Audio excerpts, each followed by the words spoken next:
setembro, né? Então eu vou passar algumas informações aqui que não vai valer apenas para o mês de setembro, é para todos os meses, ok? Bom, não trouxe gráficos, não trouxe muito estatística, mas o que eu posso adiantar é que a questão do suicídio, a cada 40 segundos, uma pessoa morre de suicídio no mundo. Então é grande. No Brasil passa assim de 800 mil. Então é um número muito alto. A idade é de 15 a 29 anos, mas pode ter alteração também, não é algo que é fixo, tá? Classe social, independente da classe social, independente da religião, da cultura, pode ocorrer. Na maioria dos casos poderiam ser evitados. Como? Porque quando você vai analisar um caso de pessoa que infelizmente se suicidou, ela tinha um transtorno mental. É praticamente, vamos dizer assim, que 98% dos casos. E o que é um transtorno mental? O transtorno, a gente pode dizer, que é um conjunto de sintomas que a pessoa tem. Então, a depressão ela é um transtorno. Então, ela tem um conjunto de sintomas para ser diagnosticado como depressão. E, além disso, além desse conjunto de sintomas, para que seja diagnosticado como depressão, ela tem que trazer prejuízo para a vida da pessoa e precisa ser permanente. Então, muitas vezes a gente sente tristeza. Muitas vezes a gente sente tristeza, que é algo normal, com o decorrer da nossa vida, normal que possamos sentir tristeza, faz parte da nossa humanidade, da nossa emoção. Né? A tristeza, a alegria, a raiva, até saiu o filme Divertidamente 2, né? Gente, não sei se alguém assistiu. Assistiu? Muito legal. Mas trouxe um pouquinho das nossas emoções. Como que chegam as nossas emoções? Através do nosso ouvir. Hoje você ouve alguma coisa, escuta alguma coisa, gera uma emoção. Ela pode ser positiva ou não. Quando você olha, quando você pega em alguma coisa, um cheiro, tudo isso pode trazer uma emoção. E o que a gente precisa fazer para evitar termos transtorno, depressão, transtorno de ansiedade é o quê? É saber elaborar essa emoção. Então, muitos casos poderiam ser evitados, mas não foram, infelizmente, por quê? Porque a pessoa muitas vezes não procurou ajuda. Ou ela procurou ajuda, e pelo meio do caminho, que achou que estava tudo bem. Nós temos na cura, nós temos em milagre, hein? Mas muitas vezes não é o momento. Nós precisamos esperar quando a pessoa toma um medicamento de depressão, para ansiedade, para bipolaridade. É o médico que vai definir quando vai finalizar esse tratamento. E tem pessoas que interrompem, porque existe esse preconceito. Eu não posso tomar medicamento, eu não posso ficar indo em terapia, porque às vezes ainda existe o preconceito de falar que terapia é coisa de doido. Mas nós sabemos que não é, porque nós somos corpo, alma e espírito. Então nós precisamos cuidar dessas 3 áreas.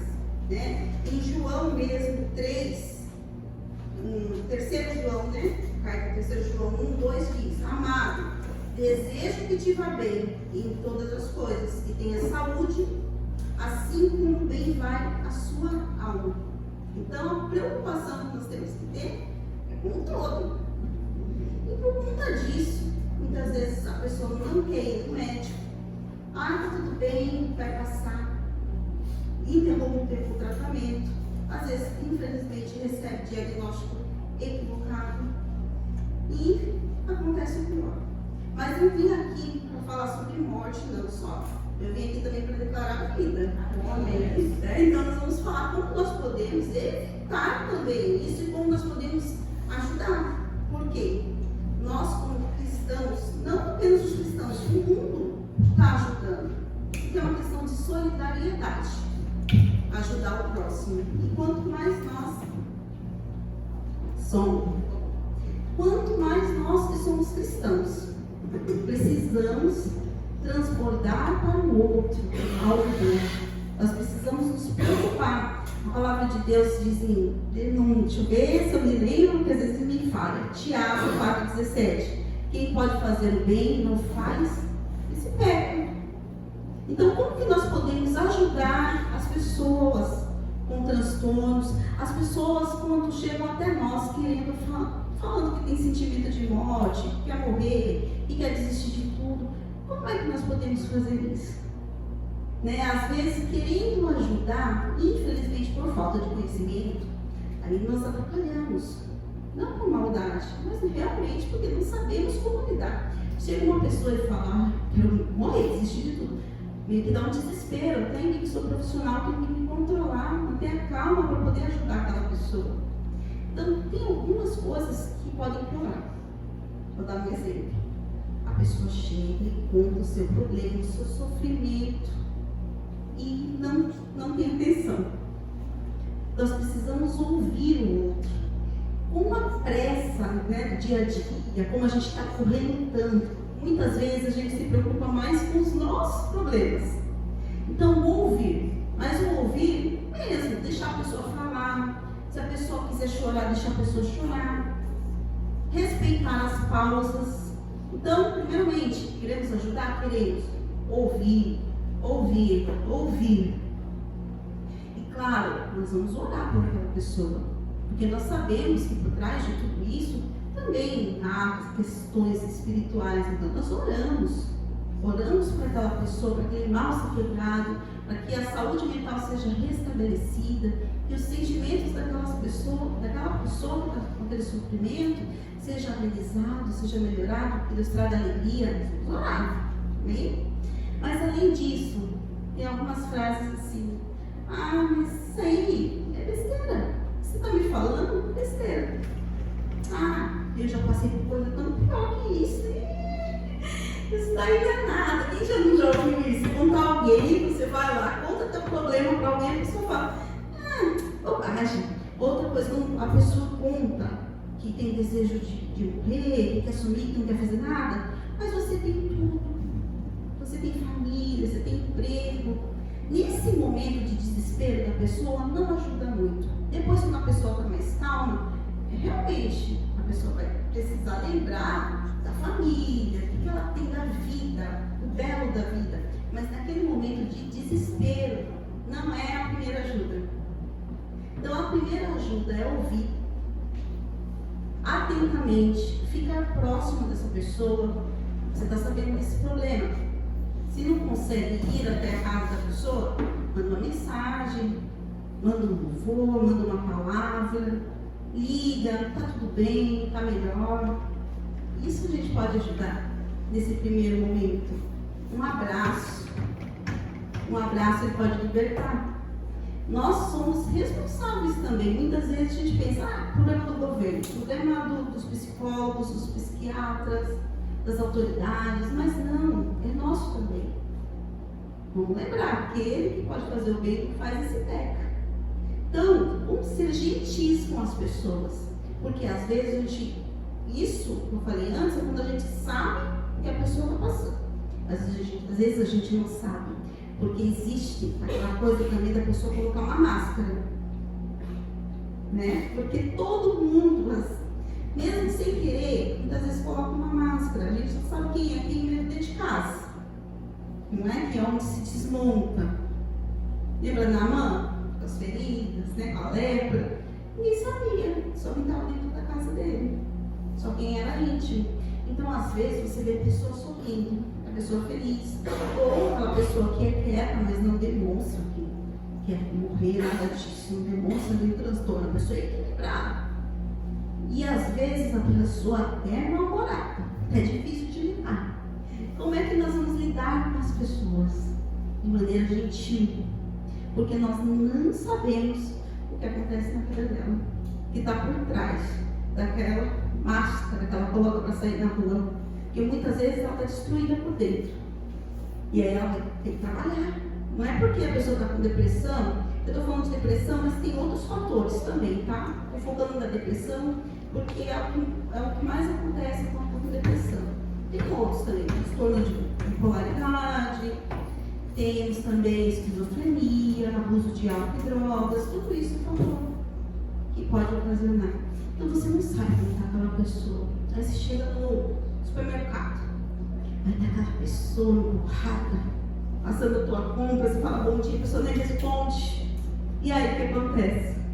Como que a gente age nesse momento? Como nós podemos ser agentes de cura e vida para as pessoas? Nós sorrimos, nós somos gentis, porque não sabemos o que aquela pessoa está enfrentando.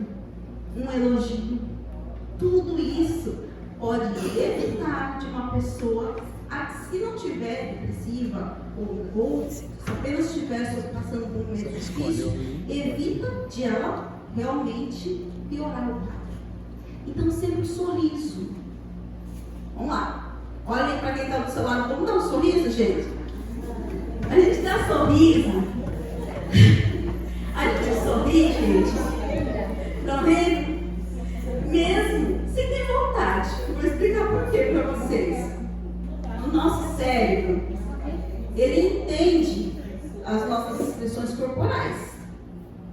Se você estiver triste, tem momentos que a gente precisa estar triste, entender, elaborar, questão de outro momento, mas assim, a gente elabora a tristeza, entende, mas não pode ficar naquela tristeza a vida toda, tem que passar.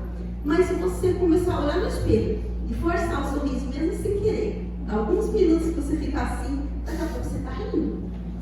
Eu não sei se alguém já viu na internet, alguém já viu que uma psicóloga fala para um paciente, para ele começar a rir, ela começa a rir, alguém já viu isso daí? E os dois começam a rir sem parar, porque o nosso cérebro ele entende o quê? Eu estou rindo, eu estou feliz, e ele entendendo que eu estou feliz, ele vai trazer o que para nós?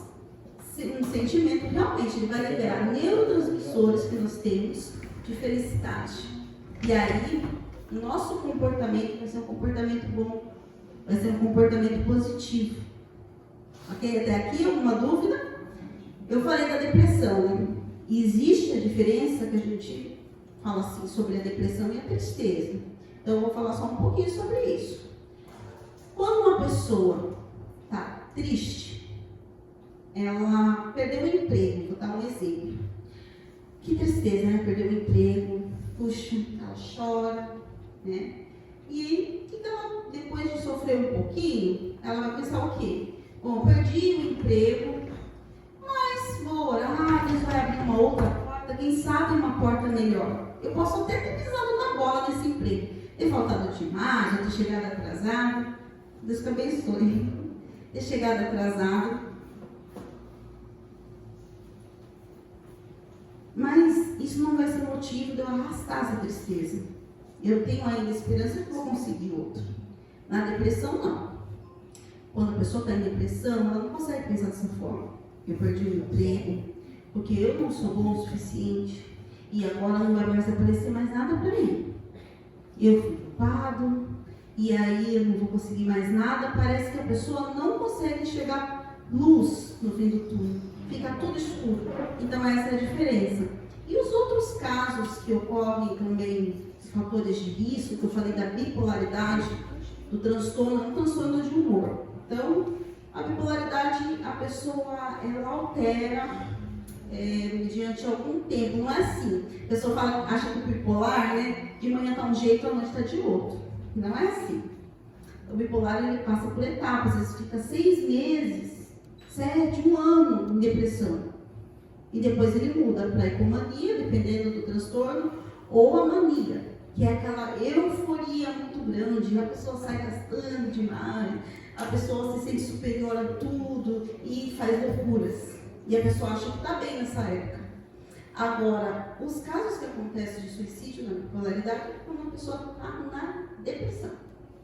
Aí tem o caso da esquizofrenia, que é muito importante o medicamento, muito importante, a não ser que realmente ocorra um milagre. E eu acredito, mesmo sendo profissional, eu acredito sim, Deus pode fazer, mas até Deus fazer, a gente precisa se cuidar. Porque assim como a gente toma um remédio para dor de cabeça, vai para o dentista para dor de dente, a gente precisa cuidar da nossa mente. Amém? Outro fator é o uso de substâncias. E ele é algo que muitas vezes é julgado. E assim, em atendimento, a gente entende um pouco sobre isso, que essa questão do uso de substância pode ser álcool, drogas, ou até mesmo uma compulsão alimentar, é uma falta. Então, na verdade, ela quer aliviar a dor dela, de maneira errada. Mas é esse o sentimento. E quando a pessoa pensa em morte, ela se acha um peso. Eu já atendi pessoas querendo, falando sobre isso, sobre querer morrer, e falavam que não queria ser um peso para a família. Então, por isso que é importante também o amparo da família.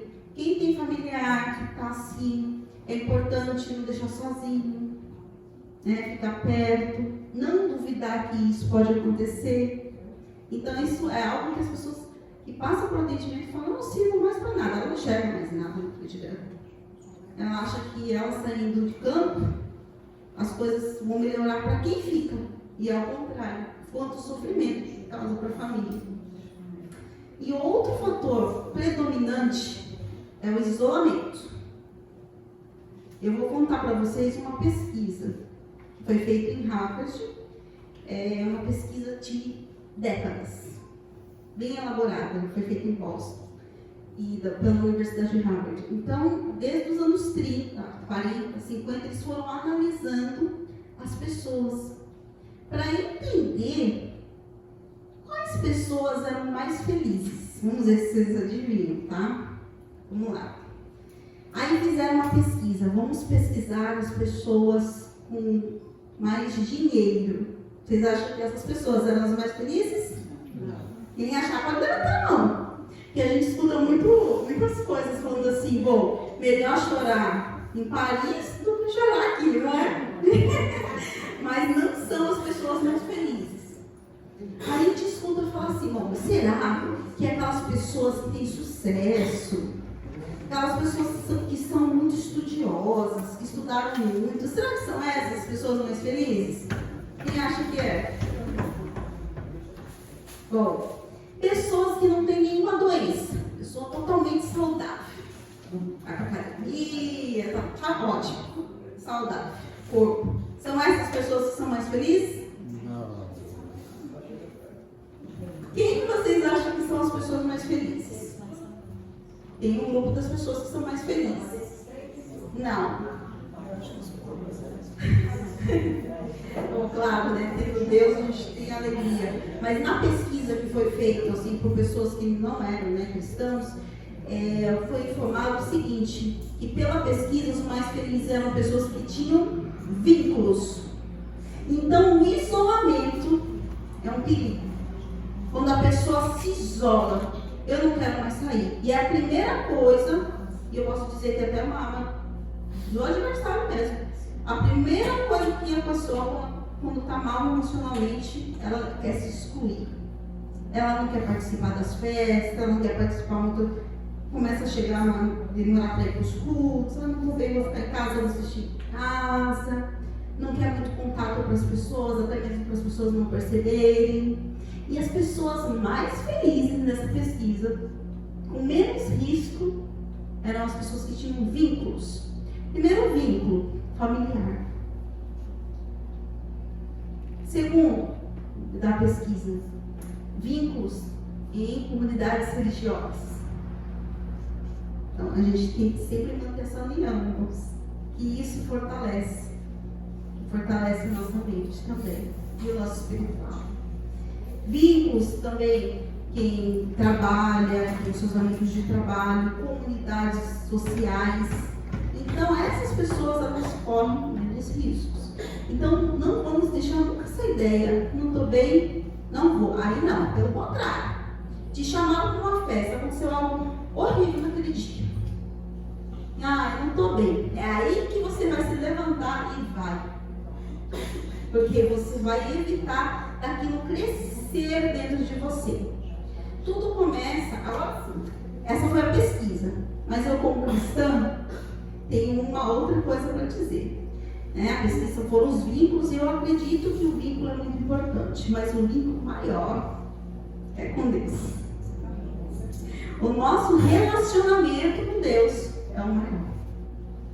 E muitas vezes as pessoas falam que quem tem transtorno é falta de fé. Não é falta de fé, a gente já sabe disso, a gente já ouviu várias vezes. Mas eu vou dizer uma coisa para vocês, que infelizmente, quando a pessoa tem transtorno, impacta na fé dela. Por quê? Porque se ela se isolar e não quiser ir para a igreja, está impactando porque ela deixa de ouvir a palavra. Não é? E ela perde a fé, porque a fé vem pelo ouvir e ouvir a palavra de Deus. Não é que a pessoa ficou doente por falta de fé, ela adoeceu por outros motivos. Mas se não tomar cuidado, ansiedade. Ansiedade é algo que a Bíblia sempre está falando. Não andeis ansioso. Não diz que é um pecado você ser ansioso, porque hoje existe a doença, a ansiedade. É uma doença também. Então não diz que é um pecado, mas a Bíblia nos aconselha a não ficarmos ansiosos. Não aconselha, porque sabe que isso vai prejudicar tanto ao seu psique como a sua saúde física, porque tudo isso vem para o físico também, a gente somatiza e vira uma doença até psicossomática, né? Então, uma pessoa ansiosa, eu não trato a ansiedade, por exemplo, eu continuo. Aí Deus dá uma promessa para mim, me fala algo e eu creio na hora, mas aí eu não tenho paciência de esperar, porque eu sou muito ansiosa e medo dos pés pelas mãos. Não acontece isso? Na oração, quando a gente ora, nós precisamos orar, falar com Deus, esperar Ele dar a resposta para nós. A gente tem que dar um tempo para Deus nos responder a nossa oração. E a pessoa ansiosa não consegue. Aí quando Deus vai responder, ela já está falando outra coisa em cima, já mudou de opinião, já mudou de decisão. Ela não é.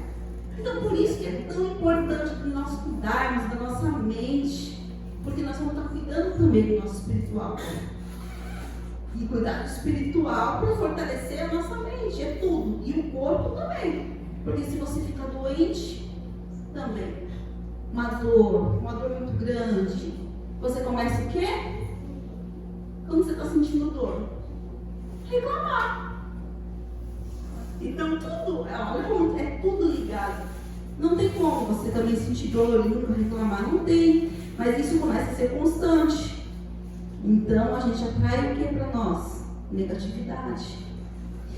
E tem uma frase que eu sou psicanalista, eu vou trazer para vocês, mas eu vou falar que a Bíblia também fala isso. Uma frase de Freud, que é o pai da psicanálise, que é o pensamento é um ensaio da ação. O que quer dizer isso?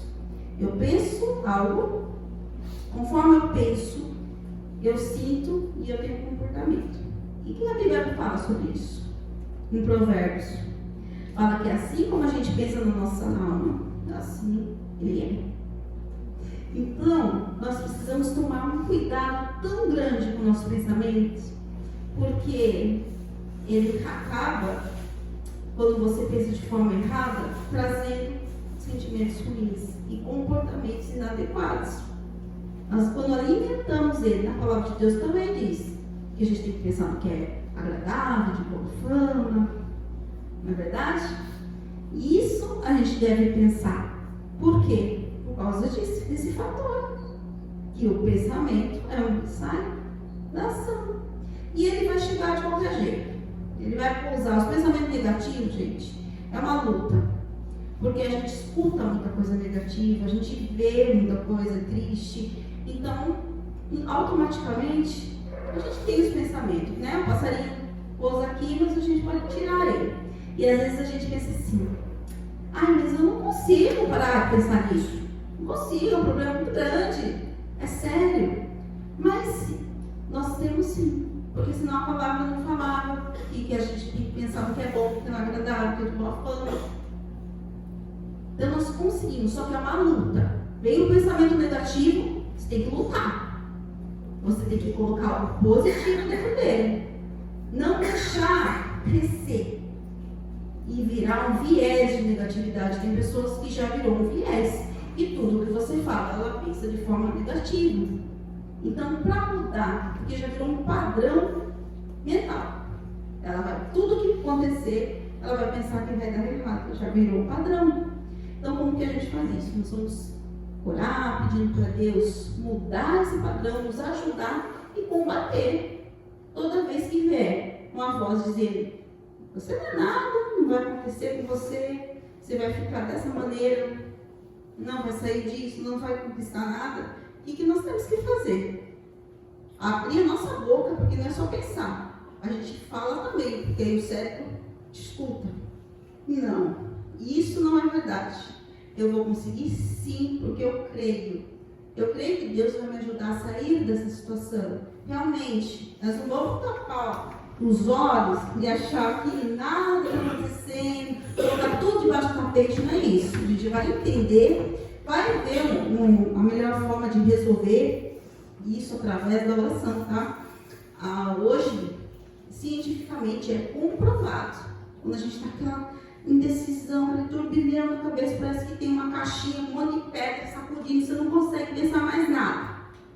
Que a oração, ela ativa, a oração, a meditação na palavra de Deus, o córtex pré-frontal no nosso cérebro, como se fosse um botãozinho que tem nas tomadas de decisões. Então, quando nós estamos com problemas e nós não vemos como resolvemos, nós oramos, nós pedimos para Ele direcionamento e daquela forma, calma, para que a gente consiga ter direções, frustrações, tristezas, vai haver.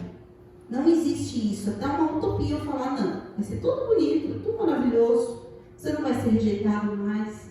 Isso não vai acontecer. Mas como que nós vamos enfrentar isso? Toda vez que nós temos uma frustração, se você souber trabalhar com ela, você tira uma criatividade. Ela é uma função da frustração, é trazer a criatividade. Tem uma história que conta assim, que um pai dá um brinquedo para o menino. Sabe aqueles carrinhos que sai a roda, tem os ferrinhos e sai a roda? Deu para o menino. Aí saiu a rodinha, o menino pequenininho. A menina foi chorando, era um brinquedo novo. Pai, saiu. E agora? O pai fala: então você não estava preparado para ter esse tipo de carrinho. Papai vai comprar aquele de plástico que já é grudado. Aí o menino ficou conformado, porque ele gostou do carrinho. Então ele ficou tentando até conseguir encaixar. E isso acontece com a gente. Na hora do problema, na hora da frustração, o que a gente precisa fazer é tranquilidade, pedir para Deus, orar, mudar o nosso padrão comportamental, primeiramente, o padrão mental. Porque acontece como se fosse um loop. Você já é acostumado a pensar daquela maneira. Então é luta todo dia. Se eu não me sinto bem, se eu acho que eu não sou uma boa profissional, eu preciso falar: não, eu sou. E se hoje eu não estou no patamar que eu quero, eu vou procurar meios para conseguir isso. Mas tem que se olhar no espelho. Eu acho que eu vi alguma coisa lá fora, escrito alguma coisa disso, sobre autoestima, tudo. Então você precisa se olhar, precisa falar, para o teu cérebro entender. Se a gente está triste, qual que é o normal quando a gente está triste? Às vezes é se encurvar, abaixar a cabeça, andar para baixo, cabisbaixo. O cérebro está entendendo tudo. E está liberando neurotransmissores que vai trazer tristeza para você. Então, a gente trabalha de dentro para fora e de fora para dentro também. Então, as coisas estão dando errado, vou arrumar minha postura. Eu preciso arrumar, eu preciso colocar um sorriso no meu rosto. Por quê? Meu cérebro vai entender o quê? Que eu estou segura. E vai trazer para mim neurotransmissores que vai me dar sentimentos bons e bons comportamentos. Amém? Alguma dúvida até aqui? Tá claro? Bom, vamos prosseguir então. Outros meios que a gente pode fazer para evitar chegar no ponto de ter um transtorno, de ter vontade de morrer, outros pontos. Enxergar a vida como milagre. O que é um milagre, gente? Milagre é algo que a gente não tem como fazer, algo sobrenatural.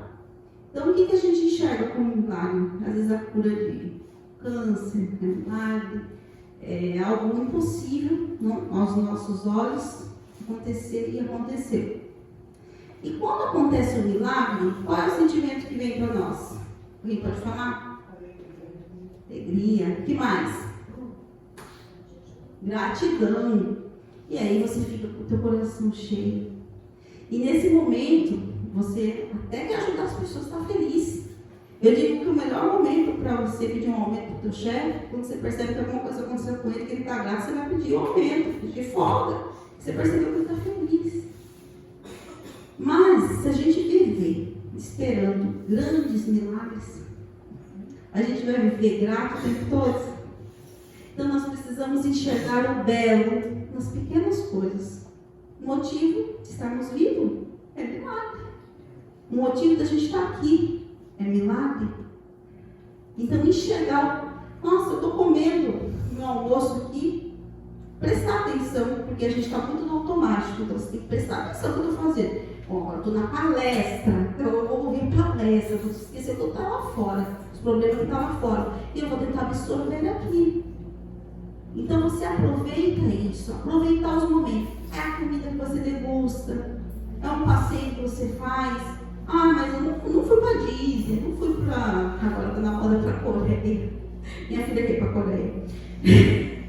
Eu não fui para Coreia, mas às vezes você foi para a praia aqui e está contemplando a natureza. É milagre. E é assim que nós precisamos enxergar a vida para ficarmos bem. Amém? Então eu falei para vocês que é muito importante a questão da palavra. Que a palavra, além de ser espiritual, eu já falei para vocês que o cérebro entende o que você está falando. Então eu vou fazer o seguinte, nós vamos cantar agora. Nós vamos cantar só um pedacinho. Deixa eu ver. Sabe aquele louvor que fala vida, eu profetizo sobre ti a vida, ressuscita, a terra que está morta.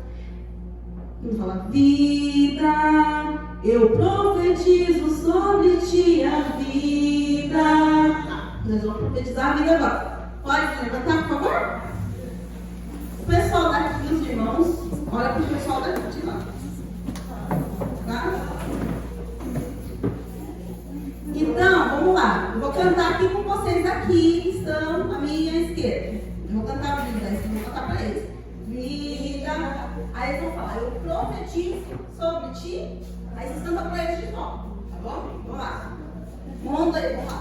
Vamos lá. Vida. Eu profetizo. Gente, profetiza eles. Eles que vão profetizar. Eles que vão profetizar, tá? Vamos lá. 1, 2, 3 e. Vida.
Agora tem momentos que a gente está tudo bem, a gente pode ouvir tudo que está tudo bem, não vai interferir.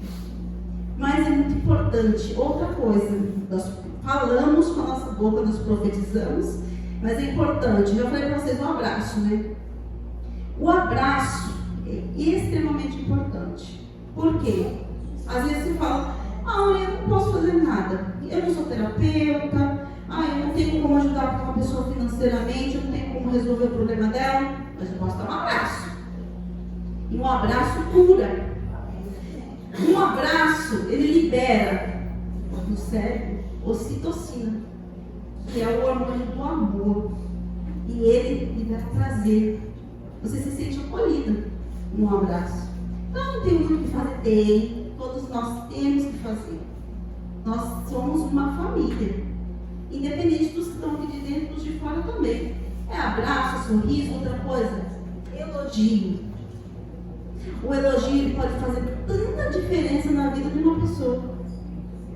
Eu faço trabalho na Via Mel. Simone está aqui, eu falo, Simone está a Costa ali, a Piedade, fazem parte do projeto, estão aqui também. E a gente sempre fala sobre isso. A gente fala do sorriso da Simone. Até teve um testemunho que alguém contou, não lembro, que a pessoa chegou triste lá. E aí a Simone e a pessoa melhorou só de ver a Simone sorrindo. Olha só, o poder do sorriso, né? Tem até a terapia do sorriso. E as coisas de um efeito manada. Quando a gente começa a falar, tem um comportamento triste, todo mundo triste, as pessoas vão ficando também. Quando você chega num lugar que a pessoa está mal-humorada, se você não tomar cuidado, não pedir para Deus, né? Pedir para o Espírito Santo, me segura, Senhor, você vai ficar com raiva e vai tratar aquela pessoa da mesma forma que ela te tratou, não é? Gente, tem hora. E aí, é normal isso? Sentir raiva? É normal, nós somos seres humanos. A palavra de Deus fala irai-vos, mas não pequeis. Então você sentiu raiva. Vamos lá, vamos falar sobre a raiva. Tudo isso em saúde mental. Você sentiu raiva da pessoa. Aí você vai respirar. Não é comigo. O que ela está falando ali não é comigo. O que ela está fazendo para mim é algo dela. É algum problema que ela deve estar passando, não é comigo. Eu não posso pegar aquilo que ela está com ela. É a mesma coisa que a pessoa está com um peso, uma pedra, e jogar em você, você pegou, sem saber por quê. Então nós temos que fazer a diferença. Então, temos que controlar. Não é comigo, é uma técnica isso. Não é comigo. A pessoa não está tendo um bom dia, ou de repente aquela pessoa está falando, e você está vendo que está querendo se irar. Então você já está irado, né? Já está. Mas você está querendo pecar. Você está indo já com o pezinho ali, com o pecado de responder à altura da pessoa e se descontrolar. Não. Vou pensar em outra coisa aleatória. Você pensa em outra coisa, até passar o sentimento, a emoção. Porque a emoção ela é passageira. A raiva é passageira. Ela só não é se nós alimentarmos. Então você sentiu a raiva, não é? Nossa, que raiva, aquela pessoa me olhou feio pra mim, não fez aquilo pra mim, não me agradeceu, fiquei com raiva. Mas Senhor, eu não posso alimentar isso. Então o que eu vou fazer? Não é comigo, ela está tendo um mau dia. Você vai rir, você mudar. Ou então, se a pessoa, né, para não achar que você está tirando o sarro dela, você vai pensar em outra coisa. Tá? A pessoa falar. Em outro momento, se for o caso necessário, você vai pedir a direção de Deus. Em outro momento, você vai chegar, vai conversar com aquela pessoa com calma. Tudo tranquilo. É assim que a gente trabalha as nossas emoções. Porque nós vamos senti-las, não adianta a gente falar, não, é você, nada. Aí a gente vai estar escondendo. E aí a gente recalca. Esse livro recalca, a gente fala muito na psicanálise. O que é recalcar no sentimento? Uma emoção. É quando você nega ela. Eu não tenho raiva, não. Eu sou já crente, eu não sinto raiva. A gente sente. Mas o que a gente não pode é alimentar aquilo. Então a gente vai pensar, não, vamos pensar como Cristo. Vamos ter o pensamento de Cristo. Vamos elaborar o pensamento, usar técnicas, até mesmo técnicas humanas, para poder não pecar. Então, a gente vai sentir. Se você negar, poxa, estou triste. Não, mas eu não me permito nunca ficar triste. Você vai ficar triste por um momento. Mas a palavra de Deus diz que o choro, ele dura uma noite e ele deve pela manhã. Às vezes amanhã não é o dia seguinte, mas é próximo. Uma vez eu tive um sonho. Eu sonhei que eu falava para algumas mulheres o seguinte, que estava no deserto, estavam todas as mulheres no deserto. E a mulher estava sentada, deitada no deserto, e já tinha a porta de saída para aquilo. Mas ninguém posicionamento porque se acomodou. Então nós não podemos nos acomodar com aquilo que não é bom, com aquilo que é ruim, com aquilo que não vai alegrar o coração de Deus. Deus quer uma igreja saudável, tanto fisicamente, como emocionalmente, espiritualmente. Amém? Amém. Nós precisamos ser saudáveis por completo. E como que a gente faz isso? Já falei várias coisas. Sorrir, elogiar, pensamento. Várias coisas eu já falei para vocês aqui. A oração, meditação na palavra, tudo isso. Elogiar as pessoas, ter gratidão, não só por milagres que a gente só considera aqueles grandiosos, mas por tudo. Pedir para Deus abrir os nossos olhos para que a gente possa enxergar o belo da vida. O belo. Porque, olha, independente do que, eu não conheço algumas pessoas daqui, como eu falei, que são da Via Mel, não conheço os demais irmãos. Mas muitas pessoas podem pensar, poxa, mas assim é fácil, porque não sabe o que eu passei. Lá atrás, eu passei por rejeição, eu posso ter passado por um problema, ou estou passando um problema financeiro muito grave, um problema no meu relacionamento, um problema, já tive questão de abuso, então ela não sabe de nada disso, e está tudo aqui dentro, mas é possível ter passado por tudo e ressignificar a sua história, porque você olha para o teu passado, mas você lembra, eu sobrevivi, nós sobrevivemos. Quem que não passou já perto aqui enfermidades, perdas, lutos? E aí nós estamos aqui, nós passamos, todo mundo aqui passou pelo Covid e nós sobrevivemos. Amém. Então é motivo de nós valorizarmos a vida. Então hoje não é só para falar de morte, é para falar de vida.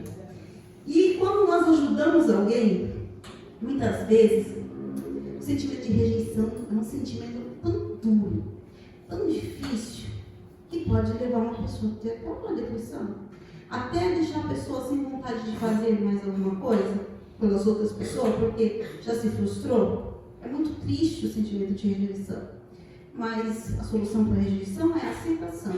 Nem todo mundo vai gostar da gente, né? Às vezes a gente também, na nossa pequenez, nós somos, a nossa natureza é adulta, né? A nossa pequenez, os nossos erros, às vezes a gente despreza sem perceber. E a pessoa se sente rejeitada. Por isso que a palavra fala, mesmo que você não tenha feito nada, e seu irmão se magoou com você, vai lá e peça perdão. Por quê? Para nós, às vezes a gente não fez nada, mas a pessoa sentiu que fez. A falta de perdão, ela impacta na nossa saúde mental e física. A falta do perdão. Porque você não consegue seguir com a sua vida, porque aquilo ali está sempre te lembrando. Então eu não vou mais ajudar ninguém, porque eu já fui sabotada, eu já fui traída, enfim. Então, estou quase já chegando na finalização. Eu vou contar uma história para vocês. É a história do menino do balde. Alguém já ouviu? É uma história que não é assim, uma história real, mas é um conto. Eu gosto muito de trabalhar com contoterapia. E um menino, mocinho já, estava dando as coisas erradas para ele. Tudo que fazia estava errado. Então ele chegou para um mestre, um sábio, um homem que ele considerava sábio, mais velho, que dava as coisas certas para ele. Chegou, o que eu devo fazer? Minha vida está toda errada. Tudo que eu faço está errado. Aí ele falou assim, eu vou te instruir. Eu vou te dar um balde. E todo dia, durante uma semana, você vai pegar esse balde, você vai encher de água, você vai andar por uma rua de terra, até o final, com esse balde cheio, e despejar num poço. Todos dizem, mas só isso para fazer para se dar bem? Só isso. Durante uma semana ele foi fazendo, mas no primeiro dia ele já ficou triste, porque o balde estava furado. Ele falou, eu não vou conseguir fazer isso. Mas mesmo assim, ele falou, bom, já fiz tanta coisa que não dá certo, vou persistir. Ele persistiu. Quando chegou no último dia, aí que ele ficou chateado mesmo. Não conseguiu encher o poço, porque caía tudo. Aí ele voltou para o sábio, cabeça baixa, triste, falou assim, eu não consegui cumprir a meta. Aí o sábio falou assim, vem aqui. Levou ele na rua de terra que ele tinha levado, né, o balde, e tinha florescido por conta da água que ele tinha derrubado. Tinha florescido. Muitas vezes nós ajudamos as pessoas, a pessoa não agradece. E a gente não consegue enxergar os frutos daquilo que nós estamos fazendo. Bom, qual é o fruto de eu ficar rindo para as pessoas, de eu elogiar as pessoas, de eu não brigar com elas, de eu ter paciência? Qual que é o fruto disso? Muitas vezes a gente não enxerga no primeiro momento, mas depois vai florescer. Amém? Amém. E a nossa mente, eu vou finalizar. Aí, a nossa mente, ela mente pra gente. Então nós não podemos acreditar em tudo que ela fala. Se ela fala que você não é capaz, que você não vai conseguir, que você não é nada, não podemos acreditar. Nós precisamos acreditar no que a palavra de Deus diz que nós somos. Nós somos mais que vencedores. Então, tem uma outra história, já vou contar para finalizar, que é o reino do espelho. Como que é essa história? No reino do espelho era o seguinte: as crianças não conseguiam se enxergar até 4 anos de idade. Então elas não conseguiam ver como elas eram, a aparência delas. Então elas se imaginavam o rostinho, o corpinho, igual ao do colega. Só que quando chegavam os 4 anos, tinha a cerimônia onde ia apresentar aquela criança para o espelho. E os pais, por falta de sabedoria dessa história, pegavam um espelho, sabe aquele espelho que deforma a pessoa? Colocaram aquele espelho na frente do menino. E quando ele se viu, ele não se viu igual aos demais, e ainda começaram a gritar: monstro, monstro, monstro. Aquele menino saiu correndo e nessa história não voltou mais, porque ele acreditou em algo que não era verdadeiro. Então não acreditem no que a mente está dizendo para vocês, que não está conforme a palavra de Deus. Não acredite, lutem ao contrário, porque vocês são escolhidos de Deus. Né? A palavra de Deus diz que nós podemos nele, né? Tem que nos fortalece, nós podemos tudo naquele que nos fortalece. Então são essas palavras que nós precisamos acreditar. Precisamos acreditar e trabalhar o nosso pensamento para que o nosso sentimento seja bom e a gente andar em conformidade com a palavra. Não adianta só pensamento positivo. A gente tem que trabalhar adequadamente para conseguir o que realmente a gente precisa. Amém? Então, independente, não conheço ninguém aqui, de como vocês chegaram, de como estão os parentes de vocês, das histórias que já aconteceram, independente disso, é importante que vocês sobreviveram e que existe vida. Amém. E a vida em abundância, a vida que nós precisamos ver é uma vida que vai transbordar, vai florescer e vai dar frutos. Glória a Deus. Amém. Então, mais uma vez, vamos fazer o louvor de novo? Aí a gente já encerra. Vamos lá? Vamos fazer de novo? Rita, vocês. Vamos cantar. Não temos instrumento, mas a gente tenta fazer o que dá. Vamos lá. Bem forte, bem forte. Vida. Profetizo sobre ti a vida, receba sobre ti a vida, vida de Deus. E se há sonhos, porque muitas vezes nós não estamos querendo morrer de verdade, mas a gente anda meio morto. Como que a gente anda meio morto? Quando a gente desiste dos nossos sonhos, quando a gente não quer mais fazer coisas novas, nós precisamos estar exercitando, pedindo para Deus coisas novas, novidades. Então, às vezes a gente vai morrendo aos poucos, e também a gente morre aos poucos, quando a gente não cuida da nossa saúde física, não vai no médico, ou vai e não vai buscar o resultado, não vai no tratamento, tá? Agora eu vou falar uma coisa para mim: não faz exercício físico. Então a gente vai morrendo aos poucos porque a gente está perdendo a nossa qualidade, a nossa saúde. E isso não agrada a Deus.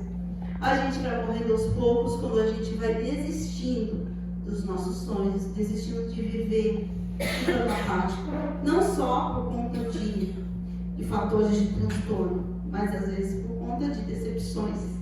Nós vamos, toda vez que a nossa alimentação não é saudável, a gente sabe disso, e a gente come errado demasiadamente, a gente está diminuindo também a nossa vida.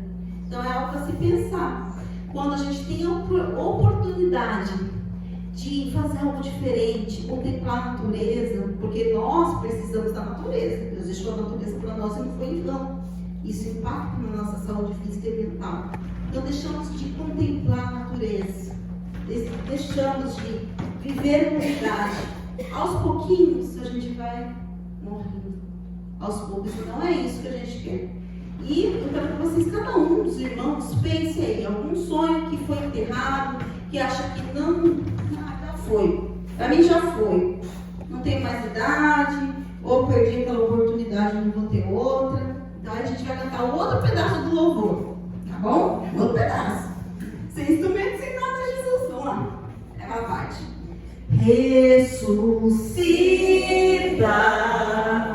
ó terra que estava morta, ó vale de ossos secos, volte a respirar. Posso ouvir o som do avivamento, a morte tornando vida, ressuscitar. Que hoje Deus possa ressuscitar sonhos, planos que já estavam esquecidos, espirituais, ministeriais, materiais. Deus pode fazer um milagre. Eu, vindo da Via Mel, muitos não sabem, dia 29 de junho, eu bati, meu carro, e não teve jeito mais, fiquei sem carro. Não contei, não sei se eu contei para vocês que estão lá. Então, e aí, já veio um bombardeio na minha mente. Você não estava indo lá ajudar as pessoas? Você não estava indo lá servir a Deus? Desiste disso, olha aí, agora você ficou até sem carro. Mas Deus foi tão bom, porque eu não via meios de conseguir logo comprar outro. Mas Deus fez um veio por isso, mexeu em coisas que estavam paradas. E ontem, foi ontem, né, Maria? Nós estamos com o nosso carro aí. Glória a Deus. Porque era algo que queria me parar. Às vezes não quer parar você de às vezes alguém falou alguma coisa, não parou ela. Ai, fez outra coisa que não deu certo, não parou ela. Queria pegar eu e material. Então, irmãos, tudo é possível para aquele que crê. Nosso Deus é o Deus do impossível, tá? Então, mais uma vez, eu estou sentindo no meu coração, mais uma vez. Aí a gente encerra, tá bom? Porque assim, é uma palestra. Ai, mas a gente é crente, né? A gente é cristão, então o Espírito Santo manda, né? Jesus, que seja uma palestra. Vamos lá. E vamos cantar crendo no milagre, tá? E se não acontecer um milagre sobrenatural, nós vamos sair daqui enxergando que está aqui entre os irmãos é milagre. É milagre. Vamos lá. Ressuscita, ó terra que estava morta, ó vale de ossos secos,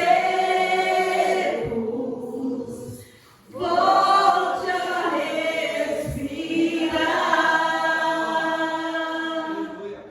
Posso ouvir o som do avivamento, a morte tornando vida, ressuscitar. Agora não tem os instrumentos que tem. Agora, vida, eu profetizo sobre ti a vida.